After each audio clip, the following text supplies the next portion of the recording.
Mission Dispur আগবঢ়াইছে ষ্টাৰছমেন solid cheating.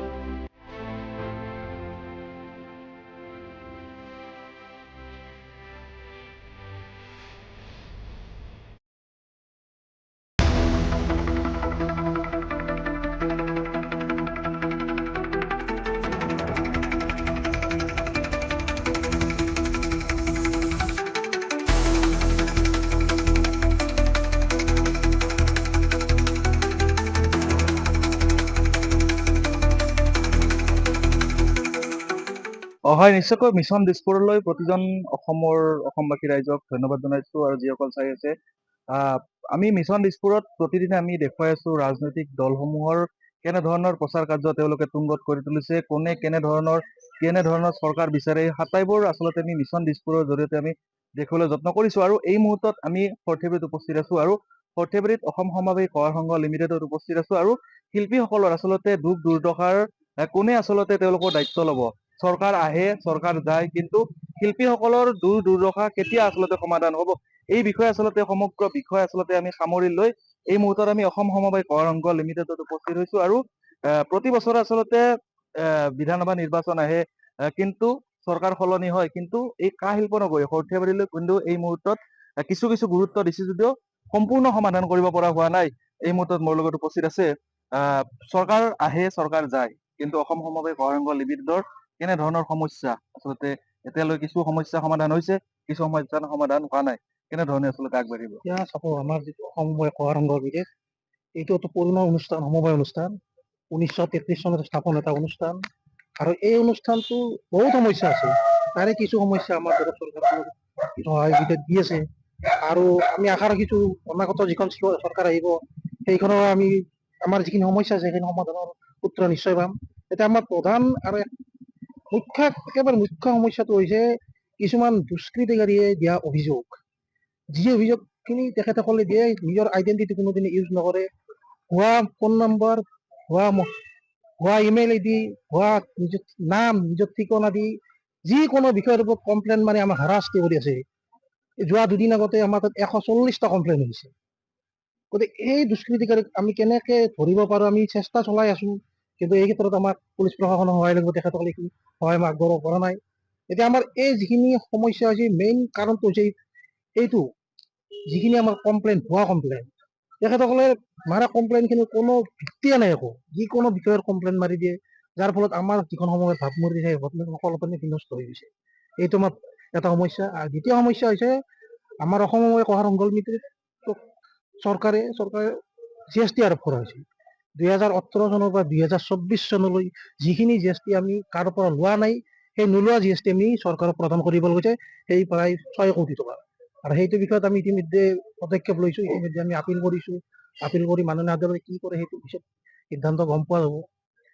আৰু এতিয়া সমস্যা হৈছে কি, আমাৰ যিটো GST কেৱল মাত্ৰ অসম সমবায় সহায় সংঘ লিমিটেডৰ ওপৰতে আৰোপ কৰা হৈছে।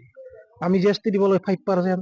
এতিয়া সমস্যা হৈছে কি, আমাৰ কাঁহৰ যিটো সহায়, যিটো কাঁহ শিল্প, এই শিল্পটো বছৰেকত টাৰ্ণ অভাৰ 100 কোটিৰ কম নহয়। সমবায়খনে ইয়াৰে টাৰ্ণ অভাৰ কৰে মাত্ৰ 20 কোটি বা 25 কোটি টকাহে। বাকী কৰে আমাৰ বিভিন্ন লোকেল ব্যৱসায়ী, যিহে তেখেতসকলে বস্তুখিনি কৰি আছে। এতিয়া চাব, আমাৰ যিটো 20 কোটি টকা আমি ব্যৱসায় কৰো, তাৰে ওপৰত আমি 5% GST দিব লাগে, যাৰ ফলত আমাৰ সামগ্ৰীখিনিৰ দাম অইন দোকানতকৈ বেছি হয়। এতিয়া চৰকাৰে কৈছে তেখেতসকলে GST চুৰি হৈ আছে, বা আমি সমবায় চুৰি কৰি আছো। এতিয়া ময়ে চৰকাৰক এইটো সুধিব বিচাৰিছো যে তেখেতসকলে আমাৰ সমবায়ৰ পৰা 20 কোটি টকাৰহে GST পাই আছে, বাকী কিন্তু 80 কোটি টকা GST হেৰাই আছে। গতিকে আমাৰ দাবী এটা যে সমবায় যদি GST দিব লাগে, তেতিয়াহ'লে বাকী বিলাকো দিব লাগিব। আমাৰ মাত্ৰ 15খন দোকানহে আছে অসমত, কিন্তু হাজাৰ হাজাৰ দোকান আছে যিবিলাকে GST পে নকৰে। GST পে নকৰাৰ কাৰণ এটা আছে কি, চৰকাৰৰ কিছুমান নিয়ম থাকে। এই GST এক্টখন আছে, যিখন এক্টত এটা বস্তু উল্লেখ আছে যে যিকোনো দোকানৰে বা যিকোনো ব্যৱসায়ীৰে যদি 40 লাখ টকাতকৈ টাৰ্ণ অভাৰ কম হয়, তেখেতসকলে GST ভৰিব নালাগে। কিন্তু আমাৰ সমবায় হিচাপে আমি GSTটো ভৰিব এইকাৰণে লাগে, আমাৰ 15টা ব্ৰাঞ্চ, আৰু যিটো আমাৰ এখন পান কাৰ্ডতে আমাৰ একাউণ্ট চলি আছে।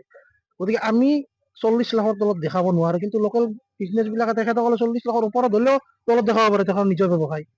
আমাৰ দাবী এইটোৱে যে যদি GST ৰাখে, তেতিয়াহ'লে যদি ৰাখে সকলোৰে কাৰণে ৰাখক, আৰু যদি ৰেহাই দিয়ে সমবায় সহায় সংঘ GSTৰ পৰা আঁতৰৰ পৰা বাহিৰত ৰাখক। সেই এটা আমাৰ দাবী।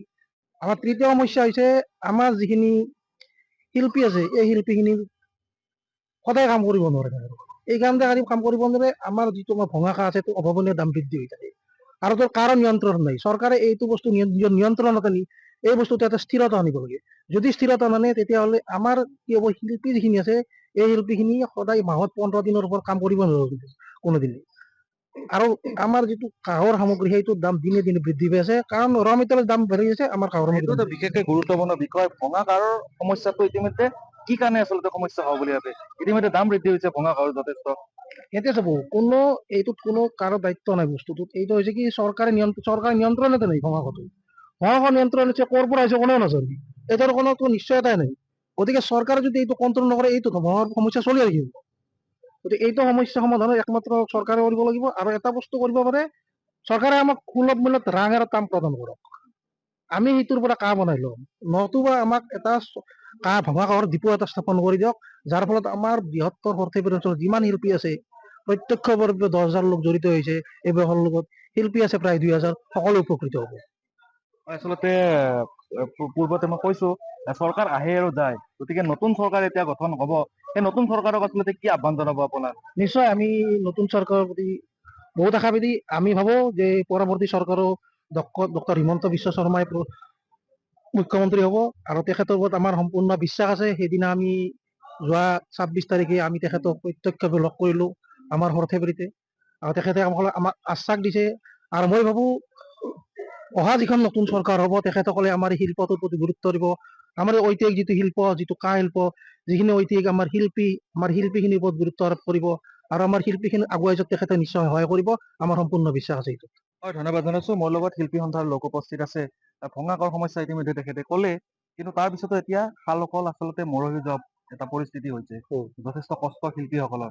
আপোনাৰ এগৰাকী শিল্পী, কি ক'ব আচলতে? চাওক, এই ভঙা কাঁহ এই যে 3 মাহ মান ধৰি মানে পাৰ কিলো 700 টকা বৃদ্ধি হৈছে। কিন্তু বৃদ্ধিটো এই কাৰণে হৈছে কি, কাঁহৰ ব্যৱসায় কৰে 4জন বা 5জন মানুহে, যিটো ভঙা কাঁহ সেইটো ব্যৱসায় মানে আমাক যোগান ধৰে 4-5জন ব্যৱসায়ীয়ে। সেইটো 4-5জন মানুহ বাহিৰৰ মানুহ, অসমৰ বাহিৰৰ মানুহ। তেখেতসকলে যেতিয়া মন যায় তেতিয়া কাঁহৰ দামটো বঢ়াই দিয়ে। আৰু সেয়েহে আমি এতিয়া মানে শিল্পীখিনিয়ে কাঁহৰ অভাৱত মানে কাম কৰিব পৰা নাই। মাহত কেতিয়াবা 10 দিন, কিছুমানে 10 দিন কৰে, কিছুমানে 12 দিন কৰে। মানে শিল্পীসকল ভঙা কাঁহৰ সমস্যাত মানে বহি থাকিব লগা হৈছে। সেয়ে মই চৰকাৰক এটা অনুৰোধ জনাও যে এইবাৰতো নিশ্চয় হিমন্ত বিশ্ব শৰ্মা আহিব মুখ্যমন্ত্ৰী হিচাপত, কৰি তেখেতক এটা অনুৰোধ জনাও, তেখেতে যেন শিল্পীসকলৰ কাৰণে এই ভঙা কাঁহটো আমাক ব্যৱস্থা কৰি দিয়ে যিকোনো প্ৰকাৰে। মানে আমাৰ ইয়াত সমবায় আছে, সমবায়ত যদি এটা ভঙা কাঁহৰ ডিপু বহাই দিয়ে, ৰাজসাহাৰ্য প্ৰদান কৰি ভঙা কাঁহটোত, আমি তেখেতক এইটো অনুৰোধ জনাও। হয়, আচলতে ভঙা কাঁহটো আচলতে সৰ্থেবাৰীত যদি প্ৰদৰ্শন কৰিব পৰা যায় তেতিয়া নিশ্চয় আপোনালোকৰ সুবিধা হ'ব। কেনেধৰণৰ আচলতে পদক্ষেপ ল'ব, আচলতে চৰকাৰক কি ক'ব? নিশ্চয়, যদি আমাক চৰকাৰে ৰাং আৰু তামটো যোগান ধৰে তেতিয়াহ'লে আমি ইয়াত বনাই ল'ব পাৰোঁ। আমাৰ ইয়াত প্ৰশিক্ষণপ্ৰাপ্ত ব্যক্তি আছে, তেখেতসকলে বনাই ল'ব পাৰিব। কিন্তু চৰকাৰে আমাক সেইটো সুলভ মূল্যত যদি যোগান ধৰে ৰাং আৰু তামটো, হয়, তেতিয়া আমাৰ সমস্যা সমাধান হ'ব। আৰু লগতে চৰকাৰক এটা অনুৰোধ জনাও, প্ৰাক্তন মুখ্যমন্ত্ৰী সৰ্বানন্দ সোণোৱাল ছাৰৰ দিনত আমাক শিল্পীখিনিক 1 কোটি টকা চৰকাৰে আগবঢ়াইছিল। কিন্তু আমি ইতিমধ্যে তাৰে আধাখিনি পইচা মানে আমাৰ শিল্পীসকলৰ মাজত ভঙা কাঁহৰ বাবদ বিতৰণ কৰি দিলোঁ কিনাৰ কাৰণে। কিন্তু এতিয়া 50 লাখ টকা আমাৰ DC অফিচত মানে বন্ধ হৈ আছে। গতিকে মই চৰকাৰক এটাই অনুৰোধ কৰোঁ, মানে তেখেতসকলে চৰকাৰ গঠন কৰি আমাৰ যেন এই 50 লাখ টকাটো মানে মোকলাই দিয়ে, আমাৰ শিল্পীখিনিক উপকাৰ কৰে। এইখিনিয়ে। সৰ্থেবাৰীত কিমান শিল্পী জড়িত হৈ আছে? আমাৰ এই কাঁহ শিল্পৰ লগত প্ৰায় 2000 শিল্পী জড়িত হৈ আছে প্ৰত্যক্ষভাৱে, আৰু পৰোক্ষভাৱে প্ৰায় 10,000 শিল্পী আমাৰ লগত জড়িত আছে। 10,000 ব্যক্তি জড়িত হৈছে আমাৰ লগত। হয়, মোৰ লগত মই তেখেতৰ পৰা কিছু আৰু দুটা কথা মই জানিবলৈ চেষ্টা কৰিম। সৰ্থেবাৰীত আচলতে নিৰ্মিত যিসকল কাঁহৰ বাচন আছে, এইসমূহ আচলতে বিভিন্ন দেশতো ৰপ্তানি হয়। তেনে ক্ষেত্ৰত তেওঁলোকৰ আচলতে সঁহাৰি কেনেকুৱা, যেতিয়া দাম বৃদ্ধি হৈ গৈছে? চাব, যিটো সৰ্থেবাৰীত যিখিনি কাঁহ তৈয়াৰ হয় বা শিল্পীসকলে বনায়, তাৰে কিছু সংখ্যক সামগ্ৰী বাহিৰলৈ যায়, মিউজিকেল ইনষ্ট্ৰুমেণ্টখিনি জেনেৰেলি বাহিৰলৈ যায়। সেই বস্তুখিনি সমবায়ে কোনোদিনে বিক্ৰী নকৰে বাহিৰত বিক্ৰী কৰে আমাৰ কিছুমান নিজা ব্যৱসায় আছে, লোকেল ব্যৱসায় আছে। তেখেতসকলে ভূটান, ম্যানমাৰ, নেপাল এইবিলাকত বিক্ৰী কৰে। গতিকে তেখেতসকলৰ সঁহাৰিৰ বিষয়ে তেখেতসকলে গম পাব কেনেকুৱা। কিন্তু দাম বৃদ্ধি হোৱাৰ ফলত তেখেতসকলৰ ব্যৱসায় বহুত কমি গৈছে এতিয়া। তেখেতসকলে আগতে যিমান মাল চাপ্লাই কৰিছিলে এতিয়া বহুত কমি গৈছে তেখেতসকলৰ, আমি যিখিনি গম পাওঁ। ক'ত যায় বাহিৰত? এইখিনি জেনেৰেলি বাহিৰত যায়, নেপাল, ভূটান, যিবিলাক বুদ্ধিষ্ট কাউণ্ট্ৰি আছে সেইবিলাক ঠাইত যায়। হয়, মই তেখেতৰ পৰা আৰু কিছু কথা পাতিম, তেখেতে কিবা এটা ক'ব আমাক প্ৰথম খবৰৰ জৰিয়তে প্ৰয়াস কৰিছে, কি ক'ব বিচাৰিছে? মানে বৰ্তমান আমাৰ শিল্পীসকল আৰু এটা সমস্যাৰ সমাধান সেই সমস্যাৰ সন্মুখীন হৈছে কি নকল সামগ্ৰী মানে কাঁহৰ কিছুমান মানে পিতলৰ মাল কাঁহৰ সামগ্ৰী বুলি কৈ আমাৰ নিচিনা একে ডিজাইন দি মানে বিক্ৰী কৰিছে বজাৰত সেইটোৱে আমাক বিশেষভাৱে ক্ষতি কৰিছে আমি বহুবাৰ চৰকাৰক জনালো কথাটো নকল সামগ্ৰী বন্ধ কৰিব লাগে ঠিক তেনেদৰে আমাক চৰকাৰে জিআই মাৰ্ক প্ৰদান কৰিলে কিন্তু তথাপিতো আমি জিআইটো এতিয়া কাৰ্যকৰী কৰিব পৰা নাই সেয়ে আমাক অতি সোনকালে জিআই কাৰ্যকৰী কৰাৰ ব্যৱস্থাটো কৰি দিয়ে যেন নকল সামগ্ৰী আচলতে আপোনালোকক বিভিন্ন সময়ত আচলতে আঘাত কৰিছে। স্বাভাৱিক কাৰণ আমি নকলো এতিয়া মানে কি আমি এতিয়া মাহত 15 দিনে কাম কৰিব পাৰো বাকী মানে 15 দিনৰ কাম এনেকুৱা হৈছে কি নকল সামগ্ৰীয়ে মানে বজাৰখন গোটেই দখল কৰি লৈছে গতিকে চৰকাৰক অনুৰোধ জনাইছো নকল সামগ্ৰীটো যিকোনো প্ৰকাৰে বন্ধ কৰিব লাগে হয়, নকল সামগ্ৰীৰ বিৰুদ্ধে বৰপেটাৰ পৰা মাজতে কিছু আমি দেখিছিলো, সেই আচলতে কেনে ফলপ্ৰসূ হ'ল? আমাৰ DICC বৰপেটাৰ পৰা চাব আহিছিল মানুহ এনকুৱাৰী কৰি সিহঁতে পালেও নকল সামগ্ৰী বনাই থকা দেখিলে কিন্তু কোনো ধৰণৰ কাৰ্যকৰী ব্যৱস্থা গ্ৰহণ নকৰিলে কি আহ্বান জনাব আচলতে শেষত আচলতে? মই চৰকাৰক এই ব্যৱস্থা ক'ব দিছো নতুন চৰকাৰ আহি তেখেতে যেন নকল সামগ্ৰীটো বন্ধ কৰি দিয়ে তেতিয়াহ'লে আমাৰ শিল্পীখিনি উপকৃত হ'ব হয়, আচলতে ধন্যবাদ জনাইছো। এই ধৰণে আচলতে সৰ্থেবাৰী কাহিল্প নগৰী সৰ্থেবাৰী সমগ্ৰ অসমৰ লগতে বিভিন্ন দেশসমূহত আচলতে এক উল্লেখনীয় নাম সৰ্থেবাৰী কাঁহৰ যি কাহিল্প নগৰী ইতিমধ্যে সমস্যাৰে জৰ্জৰিত ইতিমধ্যে আমাৰ প্ৰথম খবৰ দেখুৱাইছো আৰু নতুন চৰকাৰ আহিলে কেনেধৰণৰ পদক্ষেপ ল'ব এই বিষয়ে তেওঁলোকে আহ্বান জনাইছে আৰু সমান্তৰাল পৰিমাণে আচলতে কিন্তু নিৰ্বাচনী বঁটাও আচলতে সৰ্থেবাৰী তুংগত হোৱা পৰিলক্ষিত হৈছে।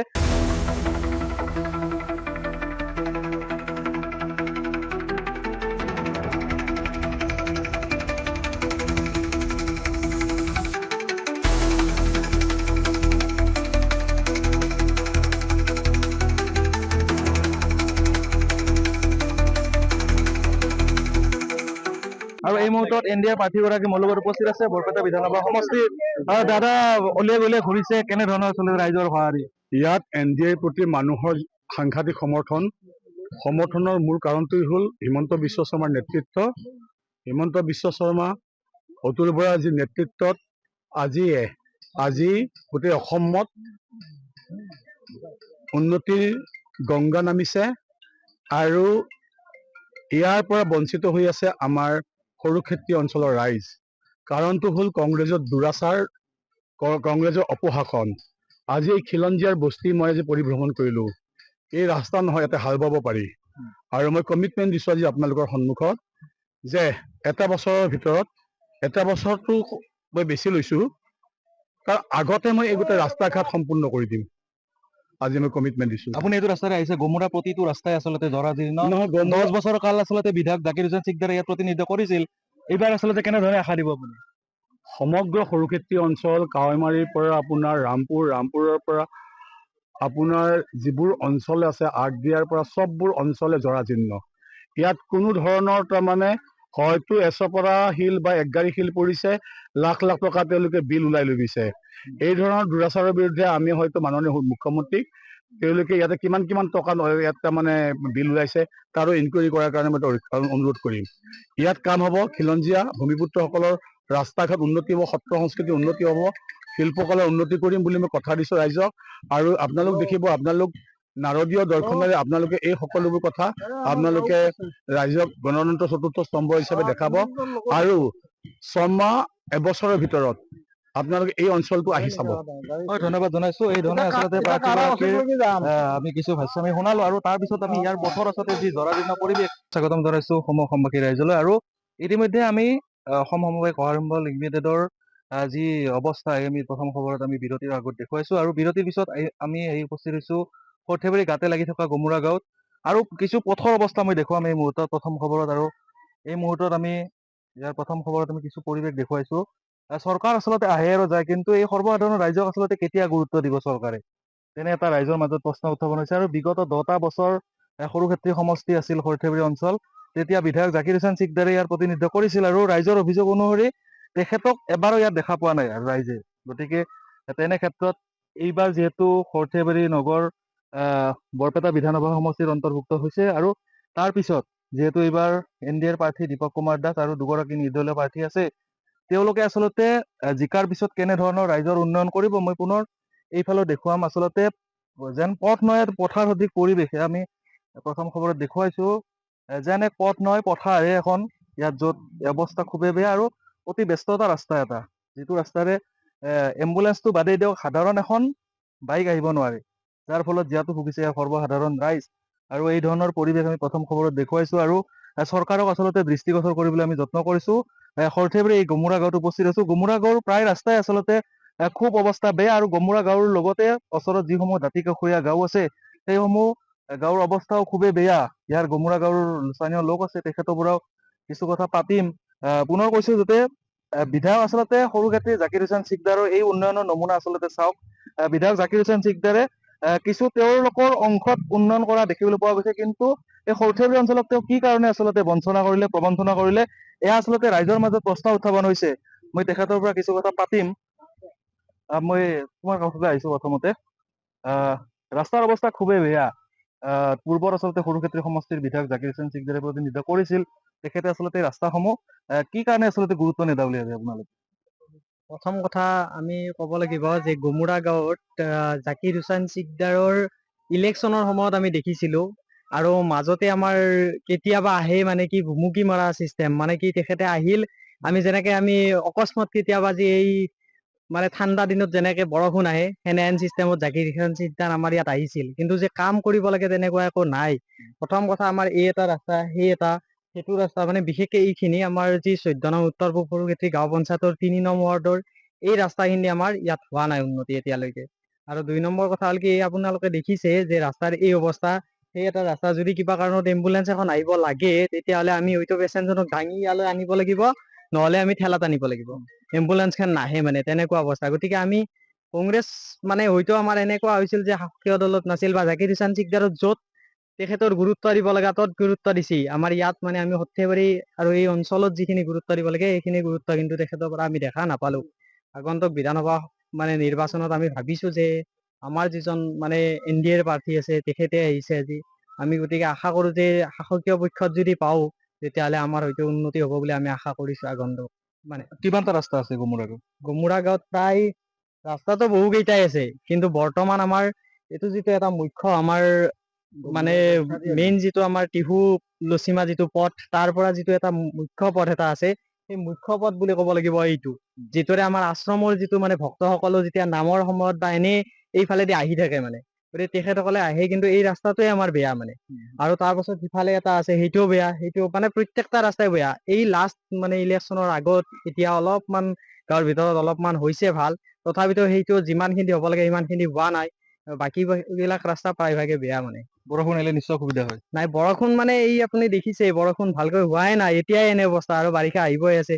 তাৰ পাছততো আমাৰ অৱস্থা একেবাৰে বেয়া মানে, ওলাব নোৱাৰি। আপুনি দীপক কুমাৰ দাসৰ কথা উল্লেখ কৰিছে, তেখেতে কি প্ৰতিশ্ৰুতি দিছে আপোনালোকক? তেখেতে আজি আমাক প্ৰতিশ্ৰুতি দিছে, আমাৰ ইয়াত আহিছিলে নিৰ্বাচনী প্ৰচাৰৰ বাবে, আমি তেখেতক লগ ধৰিছিলো। তেখেতে কৈছে যে যদি মই মানে তেখেতে জিকাৰ পাছত তেখেতে কৈছে যে আজি আমাক নাম্বাৰ দি গৈছে, তেখেতে কৈছে যে জিকাৰ পাছত মোক যোগাযোগ কৰিব, মই ৰাস্তাটো নিশ্চয় কৰি দিম, আৰু অতি সোনকালে কৰি দিম বুলি তেখেতে আমাক প্ৰতিশ্ৰুতি দিছে আজি। হয়, ধন্যবাদ জনাইছো। মোৰ লগত ইয়াৰ স্থানীয় ব্যক্তি আছে, মই তেখেতৰ পৰা কিছু কথা পাতিম। তেখেতে কৈছে যথেষ্ট অসুবিধাৰ সন্মুখীন হয়, এখন 108 আহিব নোৱাৰে, ৰাস্তাৰ অৱস্থা খুবেই বেয়া। বিধায়ক জাকিৰ হোসেন চিকদাৰে 10 বছৰ আচলতে তেওঁ কাৰ্যকাল কৰিছে, কিন্তু তেনে ক্ষেত্ৰত সৰ্থেবাৰী অঞ্চলক তেওঁ কিয় গুৰুত্ব দিয়া নাই বুলি ভাবে? আমি দেখাই নাপালো জাকিৰ হোসেন চিকদাৰ ডাঙৰীয়াক। গতিকে আমাৰ গমুৰাটো আৰু দূৰৰ কথা, আমি সৰ্থেবাৰী টাউনতে দেখা নাপালো তেখেতক। গতিকে এতিয়া আমাৰ এইখিনি ৰাস্তা যাতে আমাক দীপক কুমাৰ দাস ছাৰে কৰি দিয়ে, তাৰ কাৰণে আমি কৈছো জিতিলি আজি কৈছো। সাধাৰণ ৰোগীয়ে কিবা হ'লেও মেডিকেলক নিব নোৱাৰে, 108 আহিব নোৱাৰে। সেইদিনা আমাৰ ইয়াতে হৈছিলে এটা, আমি ৰাতি গোটামাই খাই তাৰমানে এই ওচৰ চুবুৰীয়া লগ হৈ দাঙি আনিছো, আনি মেইন ৰাস্তালৈকে দাঙি লৈ গৈছো। আমাৰ সেনেকুৱা অৱস্থা হৈছে। কি ক'ব আচলতে যি চৰকাৰ আহিব তেওঁ চৰকাৰ কি আহ্বান জনাব? তেওঁলোকে আমাৰ সেই ৰাস্তা কেইটা ভাল কৰি দিয়ে যেন, সেইখিনিয়ে ক'ব লগা। কিমান ঘৰ মানুহ আছে ইয়াতে? ইয়াতে আমাৰ 200ৰ ওপৰত আছে, 200 ঘৰৰ। পঞ্চায়তৰ পৰা একো মেৰামতি কৰা নাছিল? বৰ্তমানলৈকে একো কৰা নাই, একো কৰা নাই। আচলতে মই পুনৰ ইয়াৰ পৰিৱেশটো দেখুৱাই দিবলৈ যত্ন কৰিছো। যেন পথ নহয়, এক পথাৰ সদৃশ পৰিৱেশ প্ৰথম খবৰত দেখুৱাইছো। আৰু প্ৰতিদিনে আচলতে আমি প্ৰথম খবৰত আমি দেখুৱাই থাকো যে ৰাইজৰ আচলতে সমস্যাসমূহ যি দুৰ্দশা সেই দেখিবলৈ যত্ন কৰিছো। আৰু এফালে চৰকাৰ আহে, আনফালে চৰকাৰ যায়, কিন্তু সৰ্বসাধাৰণ ৰাইজৰ আচলতে দুৰ্দশা আচলতে কোন চৰকাৰে বুজিব? এয়া আচলতে উদাহৰণ, গমুৰা গাঁৱৰ উদাহৰণ আমি দেখুৱাবলৈ যত্ন কৰিছো। আৰু বিগত আচলতে 10টা বছৰ সৰুক্ষেত্ৰী সমষ্টিৰ বিধায়ক জাকিৰ হোসেন চিকদাৰে ইয়াত প্ৰতিনিধিত্ব কৰিছিল, কিন্তু এই অঞ্চলৰ ৰাইজে কৈছে তেওঁক এবাৰো দেখা নাই। কিন্তু তেওঁ আচলতে বিশেষ অঞ্চলত গুৰুত্ব দিয়ে, এই সৰ্থেবাৰী অঞ্চলত তেওঁ কি কাৰণে আচলতে বঞ্চিত কৰাৰ এক প্ৰশ্ন ইতিমধ্যে উত্থাপন হৈছে। মোৰ লগত আন এগৰাকী জ্যেষ্ঠ ব্যক্তি আছে। কেনে আচলতে অসুবিধাৰ সন্মুখীন হয়? যথেষ্ট ৰাস্তাৰ অৱস্থা খুবেই বেয়া। অসুবিধাটো বহুত যথেষ্ট অসুবিধা আমাৰ। এই মেডিকেলত যাব নোৱাৰি, একো এই মুঠতে বৰষুণ আহিলে একো কৰিবই নোৱাৰি। বহুত বছৰ হ'ল। এবাৰ জাকিৰ হুছেইন ছাৰে জিকিলে, একো কৰিব নোৱাৰিলে। নাহিলে আমি দেখাই নাপালো, চিনিয়ে নাপাওঁ আমি এতিয়া যিজন ছাৰ উঠিছে, কি আছিল বা নাম, মই দীপক কুমাৰ দাস বুলি ভাবিছো তেখেতে যেন এই ৰাস্তাটো কৰি দিয়ে। ৰাস্তাটো আৰু এটা আছে, সেইফালেদিও এটা আছে। আমিতো দুফালে যাব লাগিব। এতিয়া তেখেতক বহুত আশা কৰিছো আমি, তেখেতে যেন আমাৰ এই ৰাস্তাখিনি সহায় লয়। ধন্যবাদ জনাইছো। আচলতে গাঁৱৰ সকলে প্ৰায়খিনি ওলাই আহিছে, লোকসকল ওলাই আহিছে। মই তেখেতসকলকো মই কিছু পৰিৱেশ মই দেখুৱাম। এগৰাকী জ্যেষ্ঠ দেখিছো, মই তেওঁক অলপ আগুৱাই আহিবলৈ অনুৰোধ জনাইছো। তেখেতৰ পৰা কিছু কথা পাতিম। আচলতে কেনেধৰণৰ তেওঁ সমস্যাৰ সন্মুখীন হয়, মই পুনৰ ইয়াৰ পৰিৱেশটো দেখুৱাবলৈ যোৱাৰ যত্ন কৰিছো। বিভিন্ন প্ৰান্তৰ আচলতে প্ৰথম খবৰত আমি প্ৰতিটো মুহূৰ্তত আমি সমগ্ৰ পৰিৱেশ আমি দেখুৱাইছো, আৰু এই মুহূৰ্তত আমি যি সৰ্থেবাৰী গমুৰা পৰিৱেশ দেখুৱাইছো, আৰু বিৰতিৰ সন্মুখত আচলতে সৰ্থেবাৰী কঁহাৰ সংঘ লিমিটেডত আমি উপস্থিত হৈছিলো, আৰু উপস্থিত হৈ কেনেধৰণৰ আচলতে কঁহাৰ শিল্পীসকলৰ দুৰ্দশা সেয়াও আমি সমবায় সমিতিৰ লগত যোগাযোগ কৰি ইতিমধ্যে প্ৰথম খবৰত আমি দেখুৱাইছো। আৰু বিৰতিৰ পিছত আমি উপস্থিত হৈছো আমাৰ যিখন সৰ্থেবাৰী গাঁৱতে লাগি থকা গমুৰা গাঁও আছে, এই গমুৰা গাঁৱত পৰিৱেশ আমি দেখুৱাইছো। পথ নহয় যেন পথাৰ সদৃশ পৰিৱেশ। আৰু ইতিমধ্যে প্ৰথম খবৰত আমি প্ৰতিটো মুহূৰ্তৰ আমি যি পৰিৱেশ সেয়া তুমি দেখিবলৈ যত্ন কৰিছো, আৰু প্ৰতিটো ৰাজনৈতিক দলৰ যি প্ৰচাৰ কাৰ্য, ৰাইজক আচলতে কি কাৰণে তেওঁলোকে মিছন দিছপুৰ আগবঢ়ালে ষ্টাৰছমেন চলিড ছেটিং।